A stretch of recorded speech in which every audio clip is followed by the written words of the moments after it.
আজকে ক্যাবিনেটের বৈঠক ছিল। সেই বৈঠকে ডিএ এবং মহার্ঘ ভাতার বিষয়টা ঠিক হয়েছে যে পরের সোমবার যে আবার ক্যাবিনেটের বৈঠক হবে সেই বৈঠকে সিদ্ধান্ত হবে। আসলে পূর্ণ ক্যাবিনেট এখনো পর্যন্ত তৈরি হয়নি, কিন্তু এটা মাথায় রাখতে হবে। এবং যেভাবে সরকার চলছে, মানে এই কয়েকটা দিনের যে আপাতত 2টো দিন হয়েছে, তাতে অন্তত এটুকু আভাস পাওয়া যাচ্ছে যে আমাদের যে প্রতিশ্রুতি দেওয়া হয়েছিল সেই প্রতিশ্রুতি মতো তারা কাজকর্ম করবেন, এবং আমাদের সাথে সে কথা হয়েওছে তাদের।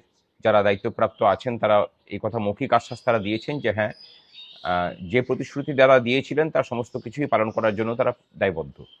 আমরা আশা রাখছি। জিজ্ঞাসা করেছেন অনেকেই যে 45 দিনের মধ্যে যদি না হয় সেক্ষেত্রে কি করবেন। দেখুন, 45 দিন মানে 45 দিনই আমরা সে কথা বলছি না। আগের সরকারের সাথে আমাদের যেটা অসহমতি ছিল সেটা হলো যে তারা কর্মচারীদেরকে কোনো ধার্তব্যের মধ্যে আনতেন না। কর্মচারীদের দাবি দাওয়া নিয়ে বিগত 3 বছর ধরে আমরা এত চেষ্টা করে যাওয়ার পরেও কোনো কথা শোনা হয়নি। এই সরকার অন্তত কথা বলার রাস্তাতে থাকবে, সেটা আমরা আশা করছি। আমরা চাই যে আলোচনার মাধ্যমে সমস্ত কিছু দেনা পাওনার হিসেব হোক।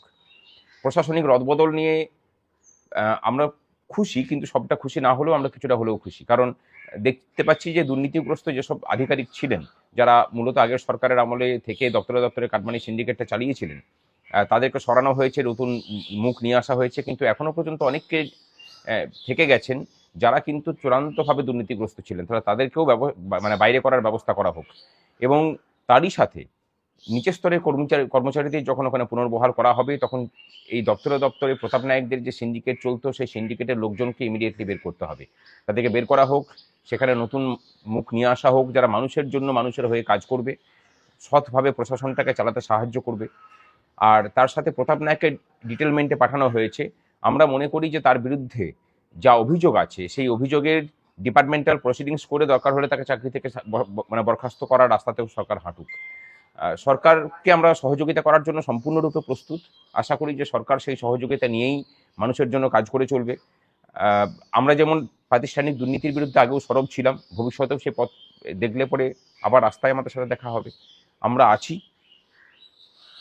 ভালো কাজ করলে সরকারের সাথে সহযোগিতায়। আমরা আছি মানুষের হয়ে লড়াইয়ে। সরকার যদি মানুষের সাথে কোনো রকমের কোনো প্রতিহিংসামূলক কাজ করে বা মানুষের স্বার্থ পরিপন্থী যদি কোনো কাজ করেন, তাহলে আমরা অবশ্যই সরকারের বিরুদ্ধে লড়াইয়ে আছি। আমরা ভরসা রাখছি, ধৈর্যও রাখছি। আশা করি সমস্ত বঞ্চনার অবসান হবে।